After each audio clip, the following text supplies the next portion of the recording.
ৰাতিপুৱা উঠিয়ে প্ৰথম ফুলখিনিত মানে চকু দিওঁ আৰু এইটো সেই ওপৰত ওলোমাই থৈছিলোঁ, কিন্তু মানে পূৰা শুকাই যোৱা নিচিনা হৈছে। তাক আনি পেলাই ইয়াত উঠাই থলোঁ, থৈ পেলাই ইয়াত যিটো আছিলে তাকটো ইয়াত নমাই দিলোঁ। এইটো ফুলিলেও ভাল দেখে, কিন্তু এইটো বৰ্তমান ফুলা নাই। আৰু এইখিনি জেগাত যিটো আছিলে এইটো ওলমাই দিওঁগৈ এতিয়া। এই ওপৰত থকা টাবখিনি মানে কি হয়, পানী দিবৰ কাৰণে বৰ সমস্যা হয়। মই থাকিলে দিওঁ বাৰু, কিন্তু মাহঁতে ঢুকি নাপায়। তো ইয়াত ওলোমাই দিলোঁ। এইটো মানে আজি কিমান দিন হ'ল তাক এনেকৈ থাকাই দেখিছোঁ, নাবাঢ়ে দেখোন কিয় বা, মই সেইটো নিজে বুজি নাপাওঁ। পানী চানী দি থাকোঁ। আৰু এইবাৰ এইটো যোৱাকালি মানৰ পৰা ফুলিছে আৰু এইটো ভাল লাগি গৈছে দেখোঁতে।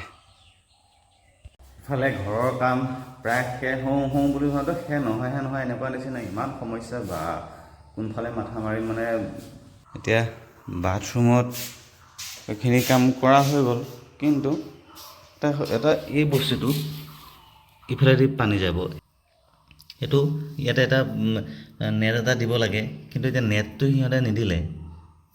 এতিয়া কালি পাইপৰ মিস্ত্ৰীক সুধিলোঁ, সিহঁতে ক'লে যে এইটো টাইলছৰ মিস্ত্ৰী, এইটো ভাঙি পেলাই সিহঁতে লগাব।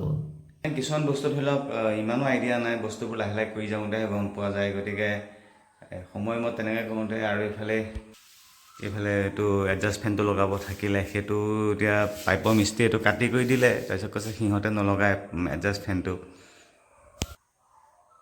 এফালে ইয়াতে এখন দৰ্জাখন লগাব থাকিলে, এইখন দৰ্জা আনি থৈ দিছোঁ, কিন্তু এতিয়া এইখন লগাবৰ কাৰণে আকৌ এলুমিনিয়ামৰ মিস্ত্ৰী মাতিব লাগিব।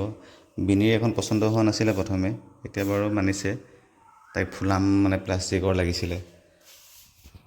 আৰু ইফালে এই দৰ্জাকেইখনৰ কাম কৰিবলৈ থাকিলে, দৰ্জাবিলাক লগাব লাগে, মানে আনহাতে দি ইফালে ৰং, ৱেৰিং, চিলিং বাদ দিছোঁ, আৰু সেয়াটো সম্ভৱ নহয়গৈ, নোৱাৰিলোঁগৈ। মানে ইমান প্ৰেছাৰ পৰিছে মানে ঘৰৰ কামখিনি কৰি লৈ পেলাই, একো মানে ভাল নলগা হৈছে। আৰু এতিয়া ওলাইছোঁ, ভোটটো দিয়া হওঁগৈ। ভোট দি হৈ গ'ল, এতিয়া আমাৰ কেন্দ্ৰ, ইয়াতে মই পঢ়িছিলোঁ LP স্কুল, আৰু এতিয়া ভোট দিলোঁ। মানুহ বেছি নাই বাৰু। আৰু ভোট দি আহিলোঁ, আহি পেলাই এতিয়া ৰাজু দাহঁতৰ ঘৰলৈ আহিলোঁ। ৰাজু দাৰ বিয়া, মানে পূৰা পেণ্ডেল চেণ্ডেল দি আছে। ৰাজু দা মানে মোৰ বাইকখন লৈ পেলাই এই বৰমাক ভোটটো দিয়াবলৈ নিছে, মই কাৰণে অকণ বহিছোঁ আৰু ঘৰত। ভোট দি অহাৰ পিছত এতিয়া গা ধুই আহিলোঁ। এতিয়া মানে এটা কাম কৰোঁ, মই মানে সেই গোঁসাই থাপনা বুলিয়ে কৈছোঁ আৰু এইখন। যেতিয়া ঘৰ ভাঙা হৈছিলে, তেতিয়া মানে ইয়াতে এনেকৈ থৈ দিছিলোঁ। ঘৰত বহুত ঠাইত এনেকৈ ভগৱানৰ মূৰ্তি আছিলে, সেই গোটেইখিনি গোটাই পেলাই একে ঠাইতে থৈ দিছিলোঁ। এতিয়া ভাবিছোঁ গোটেইখিনি গোঁসাই ঘৰলৈকে লৈ যাওঁ, কাৰণ এতিয়া বেয়াও লাগে। এতিয়া ধৰি ললোঁ বিনি আহিলে, বৰ্তমান আমাৰ যিহেতু সিটো ৰুমৰ কাম হোৱাগৈ নাই, গতিকে মানে এইটো ৰুমতে থাকিম বুলি বিনিয়ে কৈছে, গতিকে গোঁসাই ঘৰলৈকে লৈ যামগৈ। তাৰমানে ইয়াত থাকিলে কি হয়, এটাৰ কাৰণে ভাল, ধৰি লওক কেতিয়াবা মোৰ ৰাতি আহি পাওঁতে 9টাও বাজে, মই ধূপডাল নজ্বলালে বেয়া লাগে যিহেতু, গতিকে 9টা বজাতো আহি পেলাই মই ধূপডাল জ্বলাওঁ বা হনুমান চালিচা, নাৰায়ণ কৱচ পঢ়োঁ।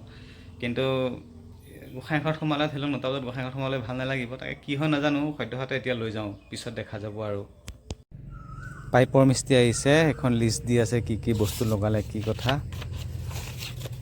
তেওঁ বহি আছে, তাকে চাওঁ, কথা পাতি আছোঁ সেই বিষয়ে। ভাগৰুৱা হৈ গৈছোঁ, আৰু এইমাত্ৰ পাইপৰ মিস্ত্ৰী গ'ল। প্ৰথমতে ভাবিছিলোঁ, যেতিয়া মানে তেওঁলোকৰ মই এটা আনুমানিক এটা হিচাপ লৈছিলোঁ, যে পাইপৰ গোটেই কামখিনি একদম হেৰিয়াৰ পৰা লৈ পেলাই, যি টেপ চেপৰ পৰা আদি কৰি গোটেইবিলাকত কিমানমান যাব। বেচিনকেইটাতো বাৰু মই এক্সট্ৰাকৈ আনিছোঁ, সেইকেইটা আদি দিছোঁ। তথাপিও তেওঁলোকে কৈছে 40-45 মানৰ ভিতৰত হ'বগৈ। কিন্তু এতিয়া ফাইনেলি কাম শেষ হ'ল যিহেতু 60,000 তেওঁলোকক দিব লাগিব। তাৰমানে বৰ্তমান 15-20 হাজাৰ এটা মোৰ কাৰণে বহুত বেছি পইচা। একদম ভাগৰুৱা হৈ গৈছোঁ, মানে ইমান এফালে আৰ্থিক বোজা, সেইফালে মানসিক বোজা। মানসিক মানে কি আৰু, কেৱল পইচাটো থাকিলেও মানে, এতিয়া যিটো বুজি পাইছোঁ নিজে ঘৰৰ কাম কৰোঁতে, আগতে যেতিয়া দেউতাহঁতে বনাইছে তেতিয়া অনুভৱ কৰা নাছিলোঁ বস্তুবোৰ। এতিয়া নিজে কৰিব লৈছোঁ, যেতিয়া মানে অনুভৱ কৰিছোঁ যে কেৱল পইচা থাকিলেও নহ'ব, মাথাও মাৰিব পাৰিব লাগিব। এতিয়া মই ধৰি লওঁ মানে দেউতাক বেছি প্ৰেছাৰ দিব নহয়, কিয়নো দেউতা এতিয়াও সেই কিপেড মোবাইল দিয়ে চলি থকা মানুহ। এতিয়াও দেউতাই মোবাইল এটা কোনোবাই ফোন কৰিলে ছেভ কৰিব নাজানে, কিপেড মোবাইলটোত। স্ক্ৰীন টাচ মোবাইলটো, এণ্ড্ৰইড ফোনৰ কথাটো বাদেই দিছোঁ। মায়ে যিমানখিনি ঢুকি পায় সিমানখিনি দি চেষ্টা কৰিছে। এইফালে মিস্ত্ৰী চিস্ত্ৰী যিমান চাহ তাহ ভাতৰ পৰা আদি কৰি যিখিনি আছে সেইখিনি মায়ে অলৰেডি ভেজাল মাৰিছে।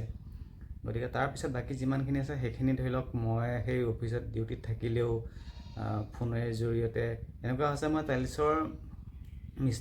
টাইলছৰ কাম আদায় হৈ গ'ল, মই মাত্ৰ টাইলছৰ মিস্ত্ৰীজনক এদিনহে দেখা পাইছোঁ, বাকী মই দেখাই পোৱা নাই। গোটেইখিনি মই ফোনে কথা পাতি পেলাই দাদা এজন আছে ৰাজু দা বুলি যিজনৰ কথা কৈছিলোঁ, তেওঁৱে গোটেইখিনি সহায় কৰিছে। আৰু মোক সহায় কৰা তেনেকৈ বহুত আছে, মোৰ বন্ধু ৰাজুৱে আছে, আকৌ দাদা ৰাজুও আছে, মুঠতে তেনেকৈ সহায় পাইছোঁ। সেই হিচাপে ধৰি লওক আৰু ভগৱানৰ এক প্ৰকাৰে ক'বলৈ গ'লে সকলোখিনি ভগৱানৰ সহায়, আৰু ভগৱানৰ সহায়তে আজি এই পৰ্যায় পালেহি ঘৰটো আহি পেলাই।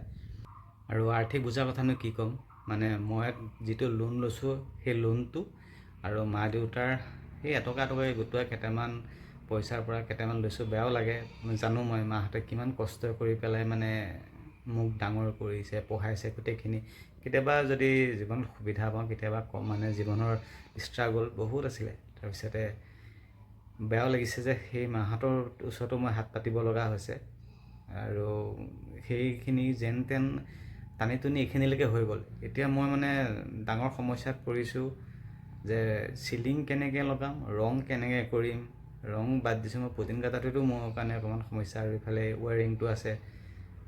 মই মানে সেইবিলাক চিন্তা কৰি মানে কিবা এটা ভাল নলগা হৈ গৈ আছে আৰু মানে। আৰু বতৰটো দেখোন ভাল নহয়, বৰষুণে আহিব নেকি। বৰষুণ এইমাত্ৰ দুটোপালমান দিলে, আকৌ মায়ে এইখিনি সোমোৱাই থ'ব দিছে বিলম্বী। আৰু আমাৰ মাৰ কিছুমান আইডিয়া মানে বৰ বেছি ভাল লাগে, বহুত ভালকৈ আইডিয়া কিছুমান কৰে। এই পাইপডাল এডাল মানে সেই পাকঘৰৰ বেচিনৰ পৰা আহিছে এইডাল পাইপ। প্ৰথমতে কি কৰিছিলে, একদম এনেকুৱাই এই ইমান তলেদি দিছিলে, দি পেলাই এইফালে এনেকৈ এই চুকটো দি নি পেলাই এনেকৈ আনি তাৰপিছত এইফালে ইয়ালৈকে নি, তাৰপিছত এইটো গাঁত খান্দি থৈছে, এইফালে নি কৰি পেলাই একদম এই এনেকৈ উলিয়াই এইফালে পেলাইছিলে। মানে বহুত টাৰ্ণিং, ইয়াত টাৰ্ণিং, তাৰপিছত এইখিনিত টাৰ্ণিং, এইফালে ইয়াত টাৰ্ণিং, এইফালে টাৰ্ণিং, মুঠতে বহুত। এতিয়া মায়ে মাথা মাৰিলে চাওকচোন, মানে এইটো এনেকৈ ওপৰে নি পেলাই জাষ্ট এটা টাৰ্ণিং, জাষ্ট এটা এইটো।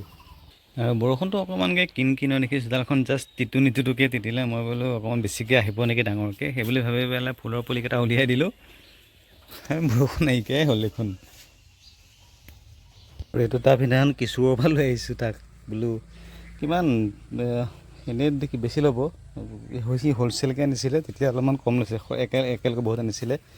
কৰবী পুলি এটা ৰুই দিওঁ, তাকে মাটিখিনি অকণমান গোটাই লৈছোঁ। একচুৱেলি মাটিটো আৰু গুড়া হ'ব লাগে, কিন্তু এলাহ লাগে আৰু মই সেইকাৰণে ইয়াতে এনেকৈয়ে গোবৰ মিক্স কৰি দিছোঁ।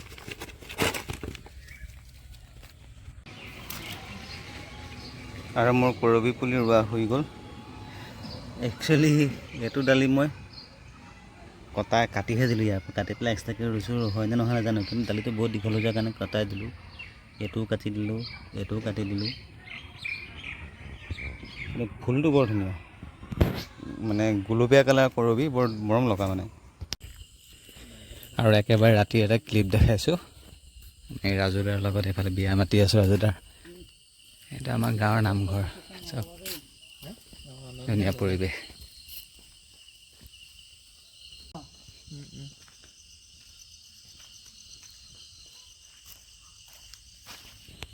ঘৰ আহি পালোঁহি, মাতিলোঁ প্ৰায় 3 ঘণ্টামান মানুহ মাতি লৈ পেলাই ঘৰ সোমালোহি। অলৰেডি বিচনাৰ আঁঠুৱা তৰি আছে দেউতাহঁতে, 9:30 বাজিলে। গতিকে ভাত খোৱা নাই, খাম আৰু খাই পেলাই শুম। আৰু ভিডিঅ'টো ইয়াতে সামৰিলোঁ। কেনেকুৱা পালে ভিডিঅ'টো জনাব। লগ পাম অন্য এটা নতুন ভিডিঅ'ৰে। আকৌ কেতিয়াবা এনেকৈ লং ভিডিঅ' বনাওঁ ঠিক নাই, আশা কৰোঁ ভিডিঅ'বোৰ চাই থাকিব। আৰু সকলো ভালে কুশলে থাকক তাৰে কামনাৰে ভিডিঅ'টো সামৰিলোঁ। ধন্যবাদ।